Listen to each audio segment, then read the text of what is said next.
Bienvenidos y bienvenidas a Enclave Política. En Colombia se inició un nuevo ciclo político con muchas esperanzas y también amplias expectativas. El discurso de Gustavo Petro en la posesión y en la misma ceremonia tuvo algunos símbolos y mensajes para entender ese nuevo ciclo. El reto es enorme, porque Colombia vive desde hace más de un siglo un fenómeno que ningún otro país lo ha tenido, me refiero en América Latina al menos. Violencia sistémica, sostenida y anclada a los grandes grupos oligárquicos. ¿Cómo se percibe este nuevo ciclo y hasta dónde es posible cambiar el sentido mismo de la política en Colombia? De esto queremos hablar con la analista y académica Ivonne Telles, a quien le damos, por cierto, la más cordial bienvenida allá desde Colombia. ¿Qué tal, Ivonne? Qué gusto tenerte acá. Muchísimas gracias, Orlando. Es un gusto acompañarte. ¿Cómo te sientes en calidad de colombiana, de ciudadana y de mujer con lo ocurrido el día domingo? Como digo, un evento cargado de símbolos, lágrimas, gritos, vítores, fiesta, vivir sabroso también en un momento especial. Bien, voy a empezar por el último elemento de tu pregunta y me refiero al ámbito femenino, donde tú dices, bueno, ¿cómo te sientes como mujer? Porque creo que es algo que tenemos que resaltar justamente en este momento en donde estamos haciendo este tránsito. Se vive eh, en general un ambiente de bastante optimismo, hay mucha expectativa, una expectativa positiva que muchos vimos materializada en los mensajes del domingo respecto de cómo se está propendiendo por un mensaje inclusivo, pero al mismo tiempo un mensaje que no solamente se habla de una inclusión en un sentido quizás, digamos, de discurso, ¿no? Sino que lo empezamos a manejar a través de los símbolos reales y hechos. Por ejemplo, la forma en que el nuevo presidente se acercó a las personas, a ciertas personas de su palacio, cómo ciertas personas se ubican, porque a la final creo que dentro de todo este proceso que nosotros hemos vivido, dentro de Colombia, el discurso ha sido bastante amplio en muchos ámbitos. Sin embargo, ahorita nosotros transitar hacia hechos como, por ejemplo, insisto, el acercamiento del presidente a ciertos grupos, o que, por ejemplo, veamos en una foto que fue bastante comentada la presencia del presidente de España y al lado la presencia de Francia Márquez, y lo que emula ese tipo de imágenes, creo que nos llenan de positivismo. Parece que esto también se acompaña, y es interesante resaltarlo, con el discurso. Es decir, estamos viendo cómo estamos haciendo unos planteamientos, pero cómo podemos encontrar esos planteamientos plasmados en una serie de hechos que parecerían indicativos de que esta esperanza que tenemos los colombianos y este optimismo que estamos viviendo es plausible y es realizable. Ya, pero si eso es así, entonces, Ivonne, cabe la pregunta, ¿hasta dónde la capacidad que genera el entusiasmo, la expectativa e incluso la potencia política con la que se presentan los dos mandatarios, Francia como Gustavo Petro, evidentemente tienen eco en la ciudadanía? ¿Hasta dónde esto se está sintiendo en la ciudadanía? Bien, yo creo que es importante, y en la medida en que vamos aterrizando, existe un optimismo bastante palpable dentro de la sociedad. Creo que eso se vio inclusive, lo mencionabas también, en la ceremonia de posesión, en cómo se vivió la ceremonia de posesión y cómo se consideró como un acto eh, bastante emotivo. Ahora, traslademos esto ya a la parte real, a la arena política, a la arena de lo que esperamos. Creo que de todas maneras estas expectativas, y las expectativas sobre todo de los movimientos sociales, tienen que ser bien canalizados a través del Ejecutivo y también dentro de la coalición de gobierno y el legislativo. ¿En qué sentido? Ahorita el Congreso toma un rol trascendental. ¿Por qué? Porque de todas maneras, como estamos hablando de un tránsito, de nuevos modelos, de modificaciones en modelos, mucho de esto va a tener que pasar dentro de reformas legislativas y no se va a quedar únicamente dentro del ámbito ejecutivo. Y en este sentido, tenemos que ver cómo los movimientos sociales, que son tan amplios y diversos y que por tanto tiempo han estado también en silencio, cómo se manejan y cómo esto no desborda la capacidad de maniobra que tiene el Estado respecto de los planteamientos de atención, sobre todo a las expectativas que han sido traducidas por estos grupos. Entonces, ahorita toma, insisto, bastante relevancia cómo este Congreso que nuevamente se conforma y cómo la oposición empieza a comportarse para que todo esto que, por ejemplo, se plantea, inclusive la reforma tributaria que anuncia el presidente el domingo y en los términos en que la anuncia, va a poder transitar realmente hacia una política pública, ¿no? Ya, y en esa perspectiva, ¿hasta dónde también el simbolismo puede convertirse en una pedagogía política para Gustavo Petro y su gobierno? Digo esto porque efectivamente lo que más llama la atención y digo también conmueve, lo digo incluso desde el punto de vista personal, es que él ponga por delante la espada de Bolívar, le diga al país entero, él va a gobernar con la espada de Bolívar hasta que se haga y exista plena justicia en el país. Este simbolismo, por ejemplo, ¿cómo calza en un país bolivariano, donde la imagen, el sentido mismo de la historia está plagado de Bolívar? Bueno, yo creo que ya que lo traes a colación, este movimiento, último movimiento del expresidente Duque, cayó bastante mal, ¿no? Es decir, quizás esperábamos o no esperaríamos, aunque no sorprenda, pero no esperaríamos que hubiera una finalización dentro de un periodo de gobierno que inclusive estuviera cargada de este simbolismo de negar el acceso, por ejemplo, a utilizar la espada de Bolívar en un acto en donde, o presentarlo en donde nosotros tradicionalmente pues hemos tenido acceso a ello. Entonces, primero, cae bastante mal, nos anuncia de alguna manera visora cuál podría eventualmente ser la relación que se va a entablar, ¿no? Entre este gobierno saliente, el gobierno entrante. Ahora, respecto de, creo que hay dos, tres cosas importantes. Petro menciona, por ejemplo, hablemos de, y esto estaba en su discurso también, de este concepto de las ciudadanías libres. Porque él dice, ok, yo rechazo totalmente cualquier tipo de política autoritaria, cualquier tipo de política que simplemente se base en un tema de jerarquías o de superioridad. Aquí vamos a trabajar dentro de un proceso muchísimo más inclusivo. Por supuesto, Francia Márquez, dentro de su propuesta, hablamos de hasta que la dignidad se haga costumbre y cómo estoy hablando de los eslogans, pero cómo esto se traduce justamente, y lo que mencionas también, dentro del tipo de país que nosotros tenemos, en una serie de valores, creo yo, y me voy a ir por esa línea. Es decir, tú hablas también algo interesantísimo, tú dices la pedagogía política. Es decir, cómo transitamos nosotros hacia la cimentación de otro tipo de valores que no han estado presentes en nuestros modos de relación. Lo he dicho muchísimas veces, cómo la violencia para nosotros es un mecanismo de relación y cómo nosotros estamos propendiendo por transitar, por cambiar, por modificar eso a través de una cimentación de valores distintos, que es, por ejemplo, el respeto, la libertad, lo que emula justamente el país bolivariano. Es decir, sobre qué recaemos, cuál es este concepto de dignidad, cuál es este concepto de ciudadanía libre, o sea, de dónde manejamos lo libre. Lo libre únicamente lo entendemos como la libertad de acción o simplemente la libertad en el sentido de vivir sin miedo, de vivir sin rencores, de procesos de reconciliación. Y recordemos también que esto de todas maneras se acompaña, creo que de dos pilares importantísimos que también los menciona el presidente el día de su posesión. Por un lado, el llamado al acuerdo de paz y cómo hace mención específica a que se van a acoger las recomendaciones de la Comisión de la Verdad. Esto también marca un antes y un después, precisamente porque estamos trabajando con este otro proceso y una parte fundamental dentro de la esfera del escenario, que son las víctimas, ¿no? Respecto de lo que trae el informe de la Comisión de la Verdad y cómo la inserción de las víctimas tiene una trascendencia dentro de un proceso de paz, porque esto sí habla de reconstrucción de tejidos sociales en todo el sentido de la palabra. Y por el otro lado, que yo creo que es muy interesante, el tema de recordar todo el tiempo que se va a trabajar dentro de un Estado de Derecho, o sea, dentro del respeto pleno al Estado de Derecho. Esto también tiene un mensaje Y también habla de pedagogía política porque precisamente Colombia no se ha caracterizado, a pesar de tener un marco constitucional tan interesante, nosotros no nos hemos caracterizado de ninguna manera por trabajar, respetar y comportarnos dentro del Estado de Derecho en todo el sentido amplio que esto implica.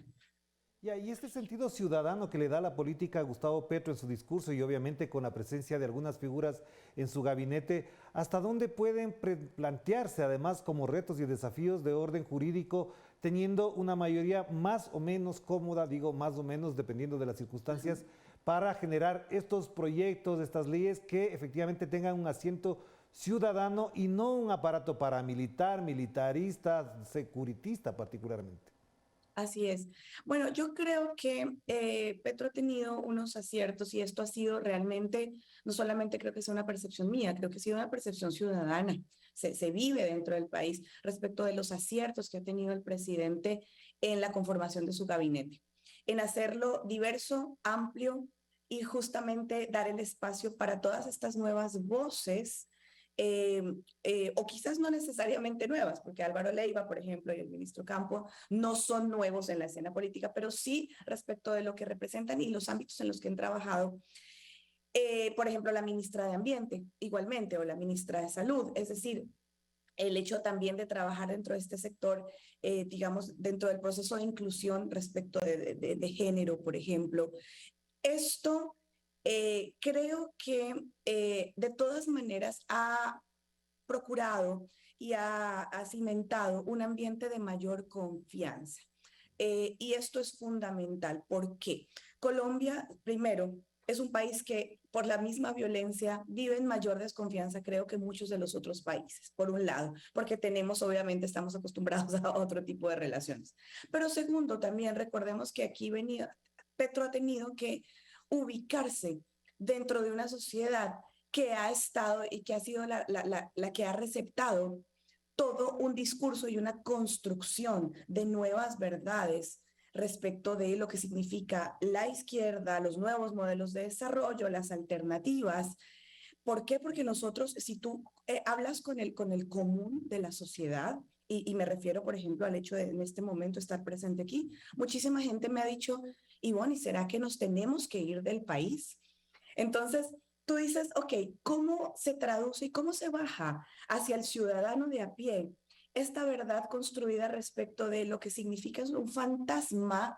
Y cuando tú le dices un fantasma, digamos, hablemos del nuevo pensamiento, no del nuevo pensamiento, de modelos alternativos, distintos. Cuando tú le traduces a la gente, le dices, mire, es que no estamos hablando nosotros de quitarle al rico lo que tiene para dárselo al pobre como Peter Pan. No, estamos hablando de eh, que la riqueza pueda ser trasladada y localizada y ubicada dentro de los sectores, porque es que todos no tenemos el mismo punto de partida. Y si recordemos a Amartya Sen respecto de esto, la teoría de las capacidades, porque es fundamental trabajarlo de esta manera. Es decir, cómo nosotros hablamos de que, y poniendo el ejemplo de una manera sumamente plausible, un niño que va a la escuela y que no tiene su desayuno y que camina 1 kilómetro para llegar a su escuela versus el niño que tiene el desayuno y va a llegar a su escuela. Entonces, seamos reales, ¿van a llegar al mismo puerto? Evidentemente no. Entonces, traducir esto a la ciudadanía, porque cuando tú lo trabajas pedagógicamente la gente te dice, ah, qué interesante, ah, tal vez podemos trabajarlo de otra manera. Entonces, creo que volviendo a tu pregunta respecto de quiénes están, porque esto es fundamental, quiénes están liderando la política pública en este momento o van a hacerlo dentro del gabinete y cómo esto puede traducirse a la vez dentro de este proceso pedagógico, que sigo tomando la palabra, en un proceso muchísimo más amigable dentro del ámbito legislativo para que estas reformas se puedan traducir y puedan llegar a lo que se está planteando desde el papel. Claro que sí. Hagamos una pausa, Ivonne, y te invito para la segunda parte a abordar un tema neurálgico, quizás medular en el imaginario que existe sobre Colombia, que tiene que ver con la violencia y también la propuesta de paz del presidente Petro. Vamos a la pausa.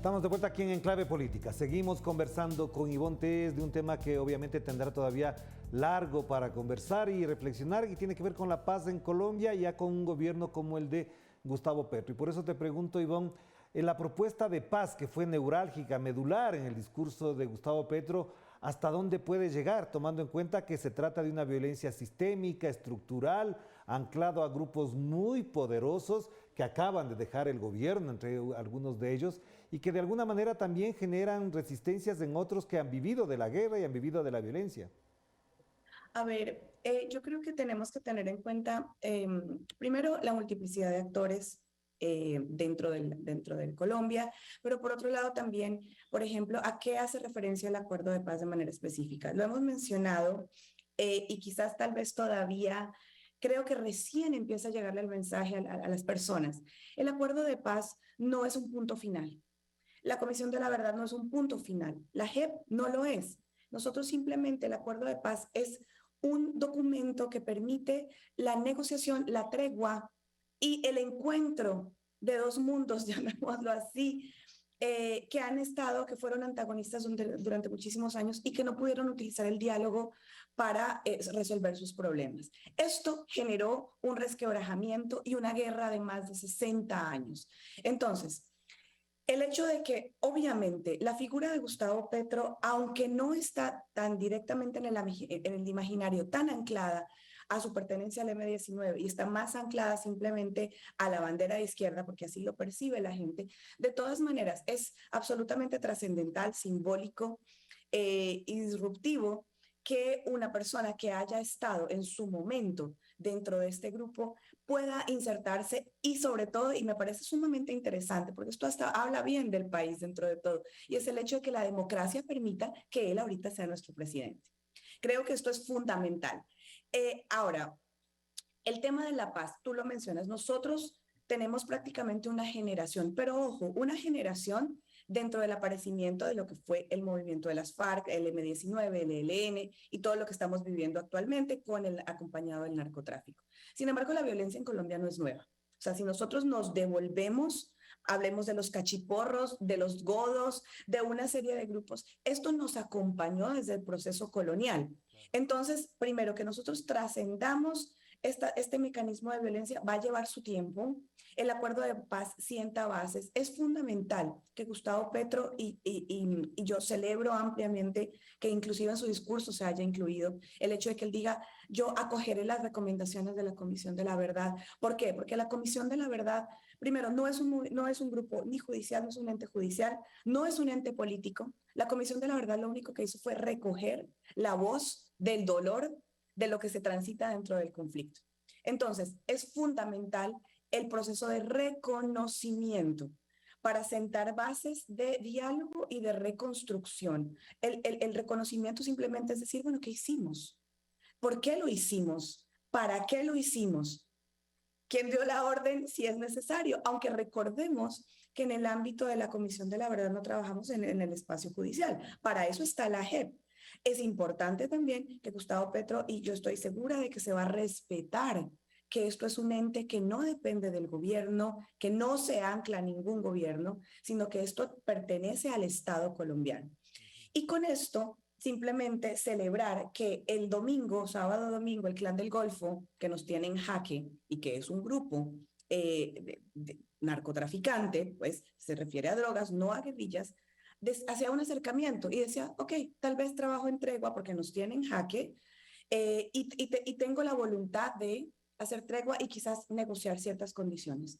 El ELN también lo anunció en su momento. Entonces, creo que nuevamente quienes están ahorita, Francia Márquez y Gustavo Petro, al haber transitado las mismas vías que nos llevan en mucho a estos problemas tan fuertes respecto del ámbito de la paz, son el primer elemento que va a permitir que quienes están todavía en este ejercicio sientan que hay un mayor espacio para insertarse dentro de ya, digamos, la sociedad civil, con los bemoles que esto traiga. No creo que el gobierno de Petro en este momento nos pueda garantizar a nosotros ni paz ni seguridad. Esto no está al alcance de un gobierno. Pero yo creo que sí podemos hablar de el asentamiento de estas bases, pero reales en política pública que trasciendan al gobierno de Gustavo Petro cuando él ya no esté.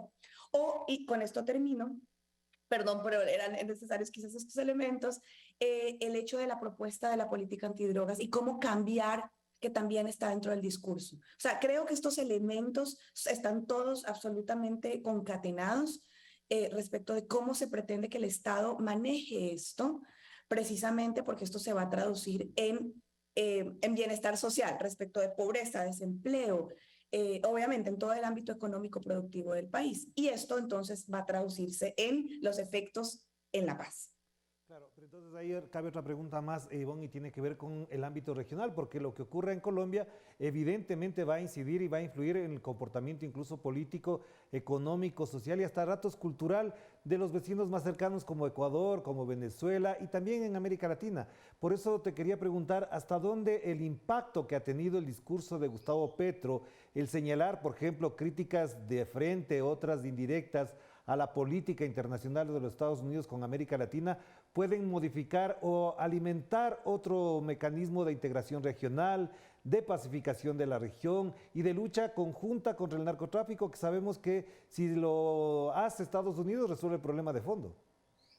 Así es. Bueno, yo creo que de todas maneras Colombia, con el liderazgo que ejerce dentro de la región, sí va a marcar pautas interesantes. Segundo, es el primer productor de coca del mundo, entonces necesariamente la modificación que se haga dentro de su política antidrogas, en este caso, por ejemplo, va a repercutir dentro de la región respecto de los países que están alineados. Indudablemente en el Ecuador, siendo el país de tránsito por excelencia para todo el proceso de droga y no solamente de Colombia, sino de Brasil inclusive. Eh, Ahora, esto nosotros, aunque nosotros planteemos un bloque, hablemos de un bloque regional, ¿no? Que quizás con unos nuevos planteamientos, que yo creo que es totalmente posible desde el liderazgo que ejerce Colombia y la importancia geoestratégica que va a tener en este sentido. De todas maneras, no podemos nosotros trabajar, sobre todo en este tema, aisladamente respecto a Estados Unidos, porque para este tema de la política antidrogas necesariamente tenemos que contar con este, hablemoslo así, con este socio eh, que nos va a determinar justamente cómo se tendría que manejar esto. Ahora, hay una posición clara. Colombia dijo, esto ya lo teníamos nosotros legislado, de hecho, hace muchísimos años, que no vamos a fumigar con glifosato. Omitimos totalmente esto, nuevamente es uno de los postulados, hasta de la ministra de Ambiente, lo he dicho en varios espacios, dijo esto definitivamente no va ni con el marco ni siquiera constitucional del país. Entonces, pero esto repercute en la relación directa con Estados Unidos respecto a las herramientas que se utilizan para el combate de la política antidrogas. Entonces, creo que podemos hablar de planteamientos interesantes lo que estamos avisorando que posiblemente sea en Brasil, con la alianza de Chile, con la alianza de todos los otros países, sin desconocer que inclusive haya países con banderas distintas, ideológicas, que puedan alinearse a esto, reconociendo pues que esto es un tema de salud pública, no solamente de seguridad, ¿no? Creo que también hay que darle el peso que corresponde a lo que concierne a la política antidrogas. Ahora, no creo que tampoco podamos trabajar solos. O sea, necesitamos sí o sí de cierta anuencia por parte de Estados Unidos, que creo que hasta el momento la posición de Biden es una posición bastante, digamos, suave. Yo no veo una posición que por lo menos ahora permita hacer los planteamientos que se están haciendo. Pero claro, estamos en una aldea global, estamos interconectados y tampoco podemos hablar simplemente de posicionamiento. O sea, es necesario dependemos, ¿no? O sea, estamos en interdependencia. Ya, y para finalizar, muy cortita la respuesta, Ivonne, por el tiempo que se nos queda corto. Si esto es así, ¿hasta dónde Colombia puede ser un baluarte, por ejemplo, para romper esos esquemas que han impedido la integración, fortalecer, por ejemplo, la necesidad de reactivar la UNASUR y también la CELAC? Yo creo que en este momento podemos esperar un giro interesante respecto de la integración latinoamericana o la reintegración. No hemos logrado nosotros ese punto, hemos hecho procesos de integración que únicamente han estado marcados por alineaciones políticas que obviamente son la primera condición, pero no son la única si nosotros analizamos en los procesos, o sea, lo que se llama la cooperación internacional y la integración regional. O sea, no solamente porque la integración trasciende, va a trascender obviamente modelos de gobierno para hablar justamente de políticas permanentes que se instalen y que generen también obligaciones en el marco del derecho internacional. Y el derecho internacional trabaja con estados, no con gobiernos. Es decir, eh, trascender, y yo creo que aquí es muy importante justamente la visión de Estado que tengan quienes estén al frente de. Porque si nosotros lo trabajamos únicamente desde personalismos, pues obviamente estos procesos siempre se van a ver truncados. A mí me parece que tenemos una oportunidad interesante de revivir ciertos espacios que son necesarios, porque Latinoamérica a la final no logra tener sus foros y quizás el último foro ya vimos lo que sucedió justamente en una convocatoria dentro de un país que quizás ni siquiera nos respondía a lo que nosotros somos, porque de todas maneras estamos en el continente americano, pero no somos esos, somos otra raza, ¿no? Entonces, creo que podríamos trabajarlo desde esa línea, se puede trabajar.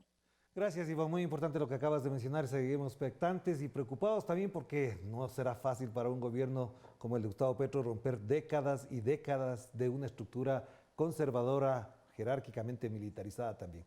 Así es. Nos despedimos. Un abrazo a la distancia. Muchas gracias. Muchas gracias. Gracias a Ivonne Telles a propósito de la posesión de Gustavo Petro, su discurso y toda la simbología que esto trae y, por supuesto, expectantes de su quehacer ya en el ejercicio del poder. Cuídense mucho. Chao, chao.